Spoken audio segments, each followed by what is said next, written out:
Commander Al stood on the bridge of his flagship and looked at the stars ahead. His 4 eyes narrowed as he studied the map on the screen. A red line cut across the galaxy like a wound. Beyond that line was empty space on every chart. No trade routes, no colonies, no records, just one word in the oldest language known to the galaxy: forbidden. For 10,000 years, every species had obeyed this rule. The Great Concord, which governed all civilized worlds, had made it the first law. No one crosses the red line. No one enters the quarantine zone. No one asks why. Al thought this was stupid. He commanded 300 warships. His Dominion hegemony had conquered 12 species and enslaved billions. They had burned worlds and broken empires. And now, some ancient superstition was supposed to stop them. His second officer, a thin creature named, walked up behind him. "Commander, we are approaching the boundary. Should I order the fleet to hold position?" "No," Al said, "we cross." Scales turned pale. "But Commander, the law." "The law was made by species that died before our ancestors learned to walk. There are rich systems beyond that line: metals, water, habitable worlds. Someone drew that boundary to keep others out, and I want to know who." Al turned to face his officer. "Are you afraid of ghost stories?" Lowered his head. "No, Commander." "Then give the order." The fleet moved forward. 300 ships crossed the red line. Alarms did not sound. Ancient weapons did not activate. Nothing happened at all. Al smiled, just as he thought. Superstition and lies. His sensors began scanning the systems ahead. Most were empty, dead rocks and cold gas giants. But then, deep in this forgotten arm of the galaxy, they found something. A yellow star, 8 planets, and the third one from the star was blue and green and covered with water. It glowed like a jewel against the black. "Life signs?" Al asked. "Billions," the sensor officer reported. Her voice was confused. "Commander, there is a civilization here. Primitive electromagnetic signals, radio waves, basic satellite technology. They have not achieved faster-than-light travel." Al laughed. This was the great secret. This was what the galaxy feared. A single world of primitives who had not even left their own solar system. "This will be the easiest conquest in hegemony history," he said. "Prepare the invasion force." But before his officers could respond, another ship appeared. It came out of hyperspace in a flash of blue light and immediately broadcast a signal of peace. The ship was small and white and carried the symbol of the Galactic Concord. "They want to talk," said.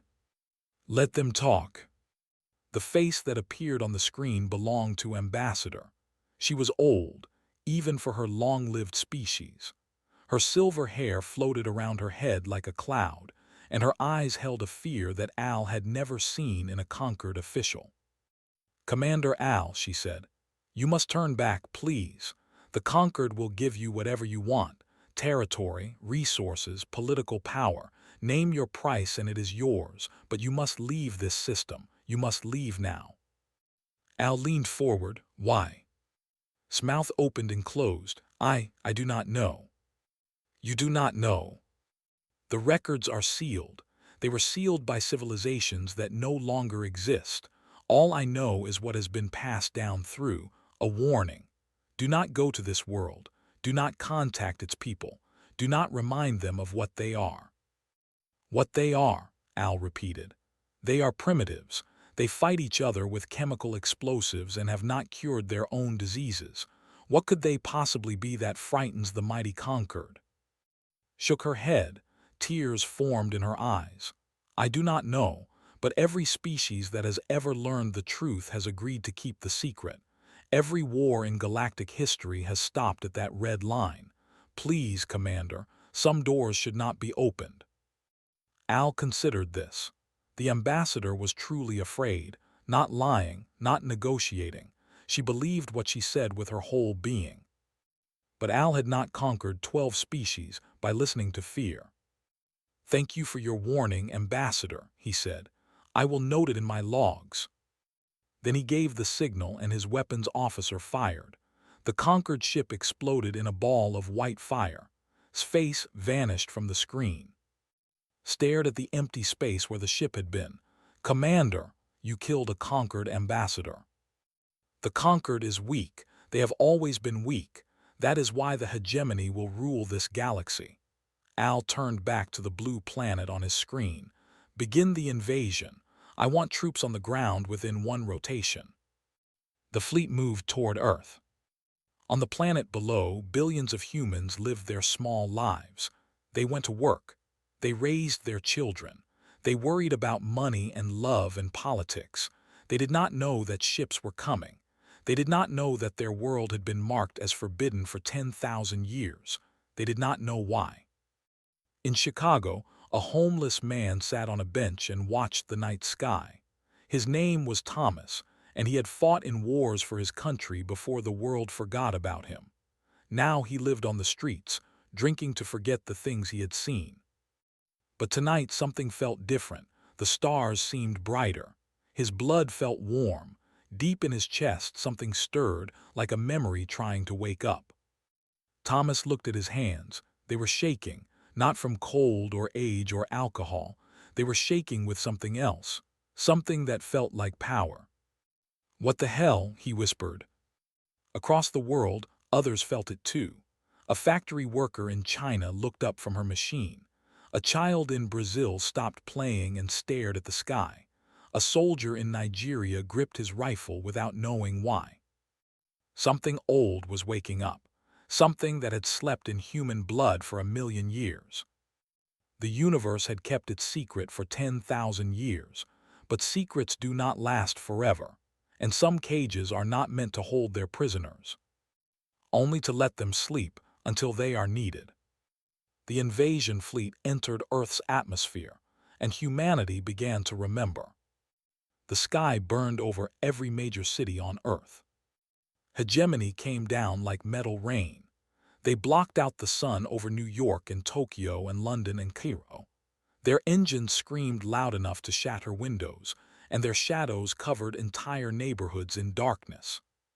Humanity's first response was confusion, then fear, then violence. Fighter jets rose from military bases around the world.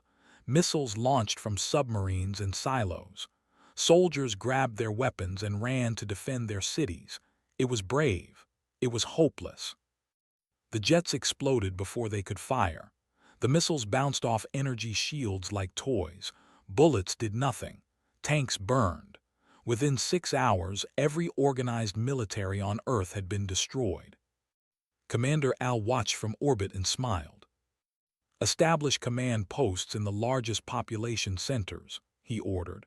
"Broadcast the terms of surrender. Tell them resistance is death." His face appeared on every screen on Earth. Televisions, phones, computers, even old radios crackled with his translated voice. "People of this world," Al said, "your planet now belongs to the Dominion hegemony. You will serve us or you will die. There is no other choice. Your weapons cannot hurt us. Your leaders have fallen. Accept your fate." Billions of humans watched this message. Many cried, many prayed, many gave up hope. But not all of them. A grandmother named heard the broadcast and looked at her hiding under the table. They were crying. Outside, alien soldiers marched down the street, their metal boots shaking the ground. Walked to her kitchen. She picked up her biggest knife. It was old and simple, meant for cutting vegetables. "Stay here," she told her. "Do not come out until I return." She walked outside. The Dominion patrol saw her coming. 4 soldiers in black armor, each one twice her size, carrying weapons that could level buildings. They saw a small old woman with a kitchen knife, and they laughed. They stopped laughing when she reached them. Moved faster than an old woman should move. She ducked under the first soldier's weapon and drove her knife into the gap between his helmet and his armor. Blue blood sprayed across her face. Before his body hit the ground, she had taken his sidearm and shot the second soldier through the eye. The third soldier grabbed her from behind. She twisted, broke his grip, and jammed the knife into his throat. The fourth soldier finally shot her. She fell. But as she died, smiled, because her were running. Other humans were grabbing the fallen soldier's weapons, and somewhere in her blood, something ancient whispered, "Good." This scene repeated across the world. In Detroit, factory workers built bombs from car parts. In Moscow, old women who remembered different wars taught young people how to fight in cities. In Kenya, farmers dug pits and traps. In Japan, engineers took apart a crashed Dominion drone and learned how it worked. Al's ground commanders began sending strange reports. "The primitives are adapting too fast," one commander said. "We destroyed their armies 6 hours ago. They should be broken. Instead, they are organizing. They are learning. One of them hacked into our communication system using equipment meant for playing games." Another commander reported, "We lost a patrol to a group of children. They led our soldiers into a building and collapsed it on them. They knew exactly where to put the explosives. How? They have no training." A third commander said, "Something is wrong with these creatures. I shot one 7 times. He kept coming. He killed 2 of my men before he finally died, and he was smiling. He was happy." Al dismissed these reports at first. Every conquered species resisted at the beginning. This was normal. But then his science division sent him something that made his blood run cold. "Commander," the head scientist said, her voice was shaking, "we have analyzed the biological samples from the dead primitives. Their DNA contains sequences we have never seen before, but we found a partial match in the oldest archives, records from before the conquered existed." "What kind of match?" "We do not know what it means, but the sequences are marked with the same symbol as the quarantine zone, the same red glyph that kept the galaxy away from this world." Al stared at the data on his screen. "Are you telling me these primitives were engineered?" "I am telling you that something wrote code into their genes, something very old and very powerful. And Commander, that code is activating. The fighting is waking it up." On Earth, the changes continued. A schoolteacher in Mexico City picked up a dead soldier's rifle. She had never held a weapon before, but her hands knew exactly what to do. She aimed. She fired. She hit 3 targets without missing. Then she looked at the rifle in shock because she did not understand how she knew. A teenager in Seoul sat in front of his computer. Hegemony encryption should have been unbreakable, 1,000,000 years more advanced than anything on Earth. But his fingers moved across the keyboard like they had done this 1,000 times. Lines of alien code scrolled past his eyes and he understood them. He did not know how. He just did. In Chicago, Thomas the homeless veteran woke up from a dream of fire and stars. He had seen things, ships burning, worlds dying, a war fought across the galaxy long before Earth existed. And he had seen himself, not as a homeless man on a bench, as something else, something that made gods afraid. He walked to the nearest resistance camp. The fighters there looked at him, dirty, old, crazy-eyed. They almost turned him away. Then he began to draw. His hands moved without his permission. He drew schematics for weapons that should not exist, power sources that physics, armor that could stop hegemony cannons. When he finished, the resistance fighters stared at his drawings in silence. "Who are you?" one of them whispered. Thomas shook his head. "I don't know, not anymore, but I know what we are, all of us, and I know why they kept us locked away." He looked up at the sky, where hegemony ships still circled like vultures. "They weren't protecting us from the galaxy," he said. "They were protecting the galaxy from us, and now we're awake." The war was only beginning, but it was no longer the war the hegemony had expected. It was something much worse. 3 months had passed since the invasion began.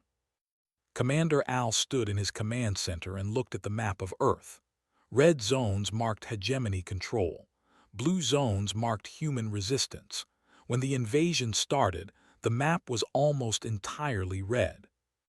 Now it was half blue, and the blue was growing every day. "This is impossible," Al said quietly. His second officer stood beside him, had changed in 3 months. His scales were pale. His eyes never stopped moving. He jumped at small sounds. He looked like a creature being hunted. "We lost another battalion last night," reported. "They walked into a city we had already cleared 3 times. The humans were waiting for them. They knew exactly where our soldiers would be. They knew our tactics before we used them." "How many did we lose?" "All of them, Commander. 800 soldiers, not one survived." Al slammed his fist against the console. The metal dented under his strength. "They are primitives. 3 months ago they were fighting each other with chemical weapons. How are they doing this?" The answer came from his science division. The head scientist, a nervous creature named, had spent 3 months studying captured humans and analyzing their strange DNA. She had also spent 3 months accessing forbidden archives, cracking seals that had been locked for millions of years. What she found broke her mind. She had not slept in weeks. Her hands shook constantly, but she finally had answers. "Commander," she said, "I know what humans are. I know why Earth was forbidden. And I know why we are losing." She activated a holographic display. Ancient symbols appeared, a language that had been dead for eons. Only fragments remained in the oldest databases. Before the Conquered existed, before any current species achieved space travel, the galaxy was ruled by the architects, said. They were not like us. They did not evolve. They created themselves. They could build stars. They could reshape planets. They could write new laws of physics and make the universe obey. "Myths," Al said, "children's stories." "No, Commander, they were real and they had a problem." His voice dropped to a whisper. They were too powerful. They had conquered every challenge, solved every mystery. They grew bored, stagnant. They began to die not from war or disease, but from having nothing left to struggle against. She changed the display. Now it showed a blue planet, Earth, millions of years ago. So they created a solution. They designed a new species. They took everything they were not: emotion, chaos, violence, creativity, love, fear, rage, and they put it into flesh and blood. They called this species humanity. Al stared at the display. "You are telling me humans were made?" "They were engineered to be the ultimate survivors. They adapt to any environment. They never stop learning. When they are threatened, they become stronger. When they are hurt, they become angry. When they should die, they refuse." Pulled up more data. The architects built into human DNA. Under normal conditions, humans are limited. They fight among themselves. They forget their potential. They sleep. And if they are threatened by an outside force, then they wake up. His voice cracked. The fighting is activating ancient code in their genes. They are remembering things they never knew: skills, knowledge, technology. Every battle makes them stronger. Every death makes the survivors more dangerous. Spoke up, his voice hollow. "Commander, if this is true, what happened to the architects? Where did they go?" Shook her head. "The records end there. Some say they left this dimension. Some say they were afraid of what they had created. Some say—" She stopped. "Say what?" "Some say they are still here, inside the humans, watching through their eyes." Silence filled the command center. On Earth, the awakening continued. Across the world, humans were having the same dreams. They saw a galaxy burning. They saw ships the size of moons. They saw wars fought with weapons that could crack planets. And they saw themselves, not as office workers and farmers and teachers, but as something older, something terrible, something beautiful. A child in Mumbai sat in a refugee camp and began speaking words that no one recognized. Her mother called for a translator, but no one could identify the language. It was not any tongue spoken on Earth. Later, a linguist would compare the child's words to fragments found in the oldest alien databases. The language was 3 million years old. The child was speaking the tongue of the architects. She was saying, "We are waking up, we are coming home." In Chicago, Thomas had become a leader. Resistance fighters came from across the continent to hear him speak, but Thomas did not give speeches. He gave knowledge. He drew blueprints for energy shields that could stop hegemony weapons. He explained how to build communication devices that could not be traced. He taught soldiers fighting techniques that no human had ever practiced, techniques that seemed designed for fighting aliens. When people asked how he knew these things, Thomas had no answer. The knowledge simply appeared in his mind, like memories from a life he had never lived. One night, a young fighter named Sarah found Thomas standing alone on a rooftop, staring at the stars. "What do you see up there?" she asked. "Home," Thomas said, then he shook his head. "No, that's not right. I see what we gave up, what we forgot, what they made us forget." "Who is they?" Thomas was quiet for a long time. When he spoke again, his voice was different, older, deeper, like someone else was speaking through him. "We built this galaxy," he said. "Every star, every world. We created the ancestors of the species that now rule it. And when we grew tired of being gods, we made ourselves mortal. We chose to forget. We wanted to feel small again, to struggle, to love, to die." He turned to Sarah.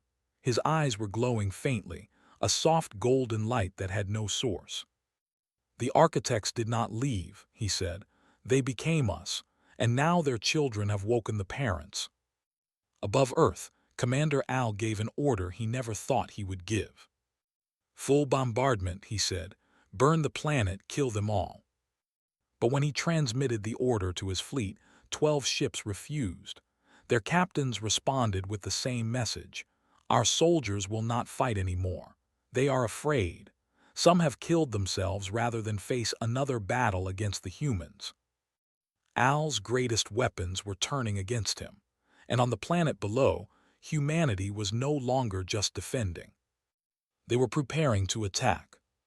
6 months after the invasion, the war changed completely. Commander Al had lost 40% of his ground forces, not to superior numbers or better weapons. He had lost them to farmers with homemade bombs, to children with captured rifles, to grandmothers who charged his soldiers with kitchen knives. He had lost them to a species that refused to die. And now, for the first time, humanity was coming to him. The first human ships rose from Earth on a cold morning. They were ugly things, built from scrap metal and crashed Dominion vessels, held together with welding and hope.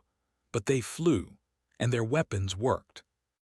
Al watched a human cruiser destroy 3 of his patrol ships in under a minute. The cruiser's pilot was a former taxi driver from Cairo. He had never flown anything more complex than a car 6 months ago. Now he moved through space like he had been born there. "How?" Al whispered. "How is this possible?" His science officer had no answer. She had stopped eating. She spent her days reading ancient texts and muttering to herself. The things she had learned had broken something inside her. "They are not learning," she said. "They are remembering. Every skill we see was already inside them. It was just waiting." Across the galaxy, other species watched in horror. The Galactic Concord called an emergency meeting. For the first time in 1,000 years, every member species sent representatives. They gathered in a station at the center of known space and spoke in whispers. "The hegemony woke them up," said the representative from the collective. "For 10,000 years we kept the secret. For 10,000 years we left Earth alone, and now look what has happened." "Can we help the hegemony?" asked another delegate. "If we send combined fleets?" "You do not understand." The voice came from the far end of the chamber. Everyone turned. The creature who spoke was old, impossibly old. Its body was crystalline, its form shifting like liquid glass. It was a remnant, one of the few survivors of a species that had existed before the Concord, before most current species had evolved. "I was young when the quarantine was established," the remnant said. "I met the ones who created it. They were ancient then. They had seen the architects at their height, and they were more afraid than I have ever seen any creature be. Afraid of what? The representative asked. Afraid of what humans are designed to do. The remnant moved to the center of the chamber. The architects did not create humanity as successors. They created them as a reset button. If the galaxy ever grew corrupt, if some species ever became a threat to all others, humanity was designed to awaken and cleanse it. Silence fell over the chamber. The hegemony has conquered 12 species, the remnant continued. They have enslaved billions. They have burned worlds for resources. They have made themselves exactly the kind of threat the architects feared. The crystal being looked at each delegate in turn, and now the is active. On Earth, humanity prepared for the final battle. Maria Santos stood at the front of the gathered forces. 6 months ago, she had been a school teacher in Brazil. She had taught children to read and write. She had helped them with their homework and dried their tears when they cried. Now she commanded the largest army Earth had ever assembled, and she had powers she did not fully understand. Her eyes had changed. Sometimes they glowed gold like Thomas's eyes. Sometimes she saw things before they happened, flashes of the future that let her predict enemy movements. Sometimes she heard whispers in her mind, speaking in a language older than humanity. She did not know if she was still Maria Santos. She did not know if she was becoming someone else, but she knew what she had to do. Her scouts reported that Commander Al was making his last stand in a valley near what had been Moscow. He had gathered his remaining forces, 50,000 soldiers, 200 vehicles, all his surviving ships. It was still a formidable army. It was not enough. Maria led her forces across the ruined landscape. They moved in perfect coordination, no radio signals, no spoken commands. They simply knew where to go and what to do. The architect code in their blood connected them like cells in a single body. Al saw them coming. He stood on a ridge and watched the human army approach. They did not march in formation. They flowed like water, spreading across the valley, surrounding his position from every direction. He could see their eyes glowing in the dim light, gold and silver and white, the colors of stars.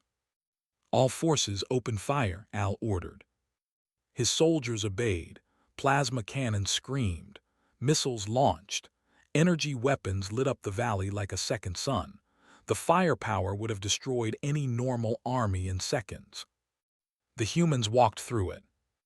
They moved between the energy blasts like they knew where each shot would go. They rolled under missiles that exploded behind them. When they reached the hegemony lines, they did not slow down. Al watched his elite guard, soldiers who had conquered worlds, fall in seconds. The humans fought with weapons that seemed to change and adapt during battle. Their armor repaired itself. Their rifles never ran out of ammunition. They were not fighting like mortals. They were fighting like gods who remembered how to be mortal. The battle lasted 11 minutes. When it was over, Al stood alone on the ridge. His army was gone. His ships had fled or been destroyed. He had nothing left. Maria Santos walked up the hill to meet him. She was covered in blood, some of it blue, some of it red. Her golden eyes studied him without hatred, without anger, just a deep, tired sadness. "I offered you a chance to leave," she said. 6 months ago, I told you what would happen." "You were a primitive," Al said. His voice was hollow. "You had nothing. How could I have known?" "The galaxy tried to warn you. The Concord's ambassador begged you to turn back. You killed her." Al had no response to that. Maria looked up at the sky, where human ships now controlled the space above Earth. "Your hegemony has enslaved 12 species, billions of beings who never chose to serve you. What would you have done to us?" "The same," Al admitted. There was no point in lying now. Maria nodded. She raised her weapon. Then she lowered it. "Go," she said. "Take whatever ships you have left, return to your empire, tell them what you saw here." Al stared at her. You are letting me live." I am giving you a message to deliver." Maria's eyes blazed gold. "Tell the galaxy that humanity is awake. Tell them that we are coming. Not as conquerors, we know what that path leads to, but we will free everyone your hegemony has enslaved. Every world, every species, and if anyone tries to stop us." She let the sentence hang. Al understood. He had looked into the face of something ancient and terrible and beautiful, something that could destroy the galaxy if it chose to. Something that was choosing not to, for now. He ran. Behind him, Maria Santos watched the alien commander flee. Beside her, Thomas appeared, his own eyes glowing. "The conquered will be afraid," Thomas said. "They will wonder if we are going to finish what the architects started." "Let them wonder," Maria said. "We have work to do, 12 species to free, an empire to dismantle, and after that." She looked up at the stars. For a moment, she did not see empty space. She saw highways of light connecting every world in the galaxy. She saw a future where humanity stood at the center of everything. And she saw the choice that would define them. "After that," she said quietly, "we decide who we want to be." The first human fleet left Earth that night, heading for the stars their ancestors had once ruled. The universe held its breath. The reckoning had begun. 1 year had passed since the hegemony invaded Earth. The Dominion hegemony no longer existed. Their emperor had surrendered after human fleets appeared above his. Their armies had scattered. Their slaves had been freed. 12 species now owed their freedom to humanity. Billions of beings who had lived in chains looked up at the stars and whispered the name of their liberators with hope and fear in equal measure. Because everyone knew what humanity could do, and everyone wondered what they would do next. The Galactic Conquered invited humanity to join their alliance. It was the fastest invitation in Conquered history. The delegates did not discuss it. They did not debate. They simply agreed because the alternative, leaving humanity outside their structures, uncontrolled and unpredictable, was too terrifying to consider. But humanity had not yet answered. On Earth, a great debate was happening. Not in governments or parliaments. Those old structures had collapsed during the invasion and never returned. The debate was happening everywhere, in cities and villages, in homes and streets, in the minds of every human being who had felt the ancient code awaken in their blood. They all knew what they were now. They all remembered fragments of what the architects had been, and they all felt the pull of that power, the whisper that said, "The galaxy is yours, take it." Some humans embraced this voice. They called themselves the inheritors, and they believed humanity should claim its birthright. The architects had built the galaxy. Their children should rule it. "We have the power," their leader said. He was a former soldier named who had killed 100 hegemony warriors with his bare hands. "Why should we pretend to be less than we are? The galaxy needs order. We can provide it." Other humans rejected this path. They called themselves the Guardians, and they believed that being designed for conquest did not mean they had to conquer. "The architects destroyed themselves," Maria Santos said. She had become the voice of the Guardians, the leader of those who wanted a different future. "They grew so powerful that they lost their purpose. Is that what we want? To become gods who have nothing left to do but create new weapons and fight new wars?" The debate grew heated.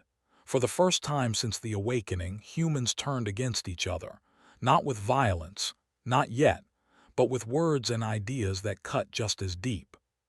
Thomas watched it all from a quiet hillside outside Chicago. The city was being rebuilt. Humans and aliens worked together, using technology that mixed Earth engineering with knowledge from the architect code. It was beautiful. It was fragile. Sarah found him there, staring at the stars as he always did. "They are going to tear themselves apart," she said. "The inheritors and the guardians, they cannot agree." "No," Thomas said, "they cannot." "So what do we do?" Thomas was quiet for a long time. When he spoke, his voice was different, older, deeper, layered with echoes of something ancient. "There is one thing I have not told anyone," he said. "One last secret from the Architect archives, the reason they really disappeared."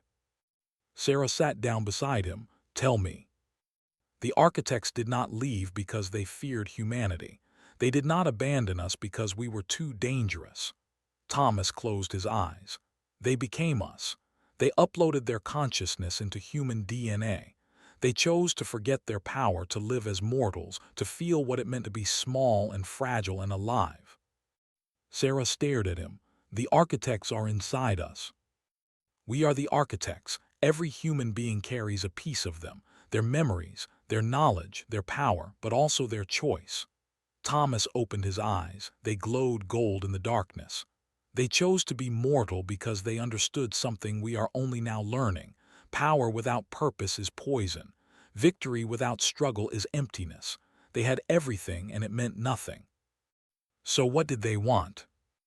"They wanted what we want: love, family, the feeling of earning something instead of just taking it, the joy of learning instead of just knowing."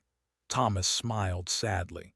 "They became us so they could feel alive again, and now we have to decide if we want to feel alive, or if we want to become what they left behind." The next day, Thomas spoke to the world. Every human on Earth and beyond heard his words. He did not give a speech. He shared a memory, a vision from the Architect archives that flowed directly into every mind that carried their blood. They saw the architects at the height of their power. They saw beings who could reshape reality with a thought. And they saw those beings weeping. Weeping because they had conquered everything and felt nothing. Because they had become so strong that nothing could challenge them. Because they had forgotten how to love, how to struggle, how to be alive. They saw the architects making their final choice, giving up their godhood, pouring themselves into a new species on a small blue world, choosing to forget, to sleep, to start over. And they saw the hope in the architects' eyes, the hope that their children would make a better choice, that they would have the power of gods but the wisdom to know when not to use it. The vision ended. The debate ended with it. When the conquered ambassadors arrived on Earth, they found a unified humanity waiting for them. Not the inheritors, not the guardians, something new. "We will join your alliance," Maria Santos said. She stood before the assembled delegates, her golden eyes calm and steady. "But we will not be members, we will be protectors." "Protectors?" the conquered leader asked nervously. "We will defend the weak, we will free the enslaved. We will fight the wars that others cannot fight, but we will not rule, we will not conquer, we will not become what the architects left behind." Maria looked at each delegate in turn. "This is our choice. Today, tomorrow, every day until the stars burn out.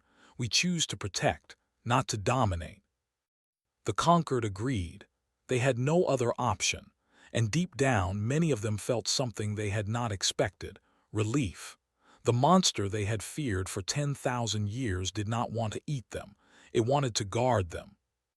But they also felt something else, a small, quiet fear that never quite went away, because they understood the truth that Maria had left unspoken.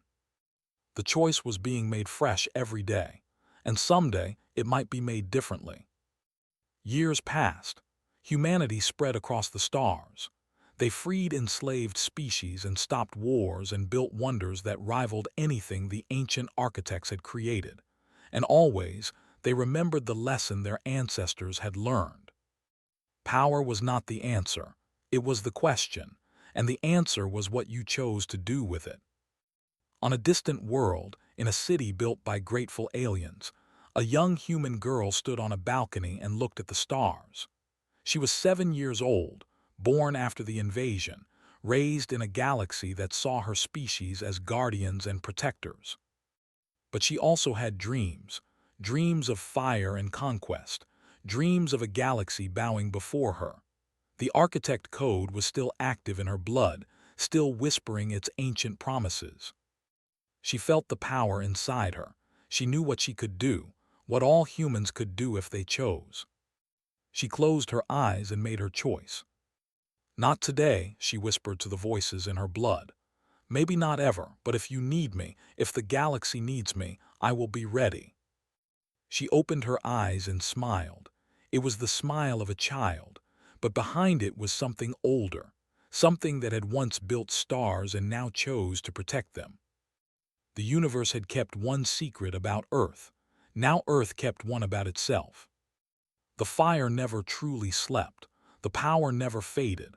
Every day, humanity chose to be kind. Every day, they chose to protect instead of destroy. Every day, they made the choice the architects had hoped they would make. And every day, they proved that the most powerful force in the universe was not destruction. It was the choice not to use it. The stars burned on, and humanity watched over them all.